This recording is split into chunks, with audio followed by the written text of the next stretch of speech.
Financial planning is more important than it's ever been. There are fears that Social Security won't be there when you need it. And companies rarely offer pensions anymore, so it's up to you to plan early for your future. Dana is here with a golden rule of financial planning. Dana, I think we've all heard this, but I guess you're saying we don't know what this really means? But a lot of younger people haven't. Okay. So here you go. This is the launching pad for financial planning. Pay yourself first. But do you know what that means? Not what you think it might mean, but what it really means. We've asked a few folks. Do you know what this phrase means? Pay yourself first. I do not know what that phrase means, actually. Have you ever heard it? Nope. Pay yourself first. Do you know what that means? No. I've never heard it said before. Well, according to the financial planning group Oxygen Financial, that phrase is the first rule for saving and planning for your future. And here's what it means.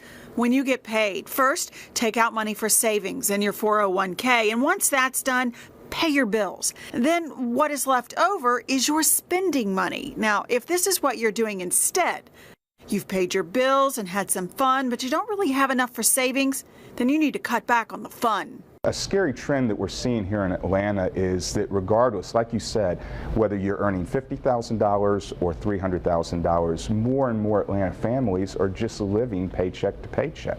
We're pretty much, do what we can do today, and then hopefully we can start saving up later. Sandra Gibson lives comfortably in retirement because she has always followed this basic rule to secure her financial future. And she's passed that great advice along to her daughter, who it seems has listened. Our daughter's very aware of savings and saves half her salary. What? Your daughter? And she's almost 30, yeah. Pay Yourself First is new to Tyler Robertson, too, but he says he likes the sound of it. Does that seem reasonable? Would you do that? Will you do that? I would do that, most definitely. But it would have to be after college. Okay. All right, that's fair enough. But follow me on this. This is important. This is how important it is to get started early saving money. Let's say you're 25 years old and you invest in your 401k only $2,000 a year for 10 straight years, and then you stop.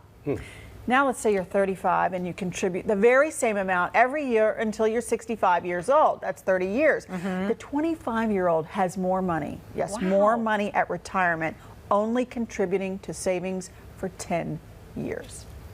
Wow, amazing. And you have to do when you put it like that, it's like mind-boggling. I know. I mean, just set aside a little bit. Right, and you say make this a habit with your kids. Yeah, and this is where you get started right now. You know, your 4 or 5-year-old, your kids, my 3.5-year-old. Financial planners recommend that you get 3 money jars. You label them. One might say savings, the other says giving, and the other says fun.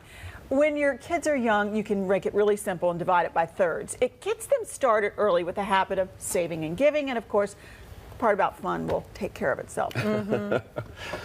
It just gets the habit started. We have to set the example. I mean, that's really the bottom line. I know. Yeah. And it's not easy to do.